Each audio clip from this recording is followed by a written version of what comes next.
उत्तर प्रदेश की तरह ही उत्तराखंड में भी चुनावी मौसम चरम पर है।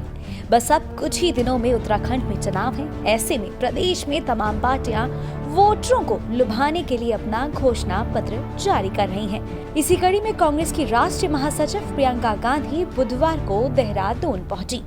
यहाँ प्रियंका गांधी ने उत्तराखंड विधानसभा चुनाव 2022 के लिए कांग्रेस का घोषणा पत्र उत्तराखंडी स्वाभिमान प्रतिज्ञा पत्र जारी किया। प्रियंका गांधी ने यहाँ कहा कि अगर राज्य में कांग्रेस की सरकार बनती है तो 200 यूनिट तक बिजली फ्री मिलेगी।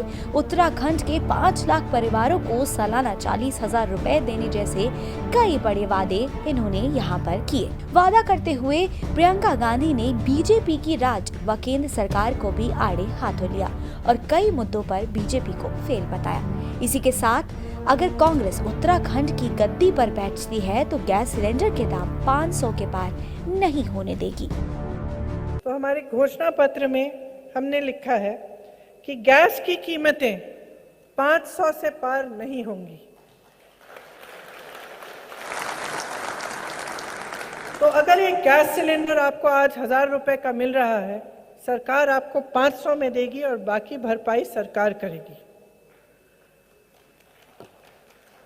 4 लाख रोजगार दिलवाए जाएंगे।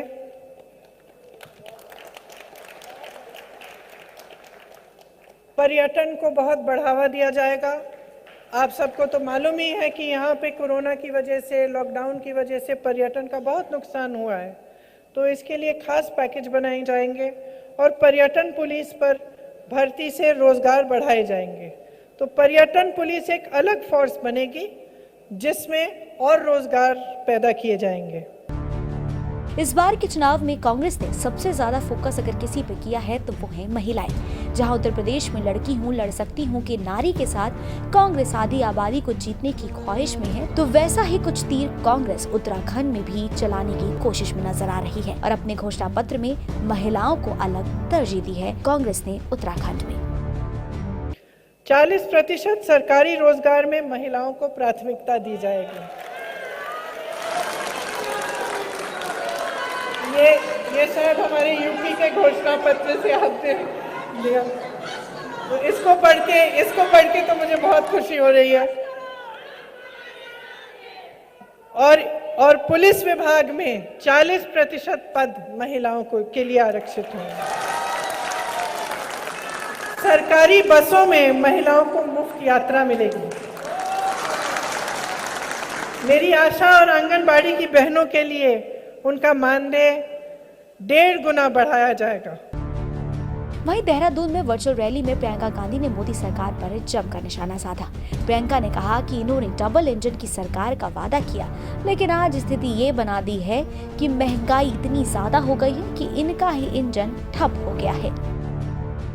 लेकिन सबसे बड़ा दुख तो इस सरकार के कार्य को देखकर इसलिए होता है क्योंकि इन्होंने कुछ नहीं किया।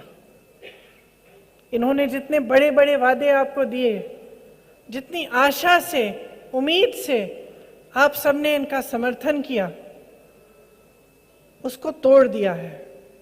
सच्चाई ये है कि पैसे हैं।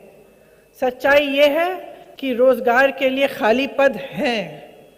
सच्चाई ये है कि सरकार की नीयत ठीक नहीं है। अगर ये करना चाहती थी तो कर सकती थी। सच्चाई ये है कि आपको डबल इंजन की सरकार का वादा किया, लेकिन आज स्थिति इन्होंने ये बना दी है कि पेट्रोल डीजल इतना महंगा है, इनका ही इंजन ठप हो गया है। उत्तराखंड में कुल 70 विधानसभा सीटों के लिए एक ही चरण में चुनाव संपन्न कराए जाएंगे। यहाँ अभी बीजेपी गद्दी पर विराजमान है। राज्य में 14 फरवरी को सभी सीटों पर मतदान किया जाएगा। वहीं 10 मार्च को वोटों की गिनती के बाद नतीजे भी घोषित कर दिए जाएंगे। इसी के साथ तस्वीर साफ हो जाएगी कि इस बार उत्तराखंड की सत्ता पर कौन सी पार्टी काबिज होगी। IANS report.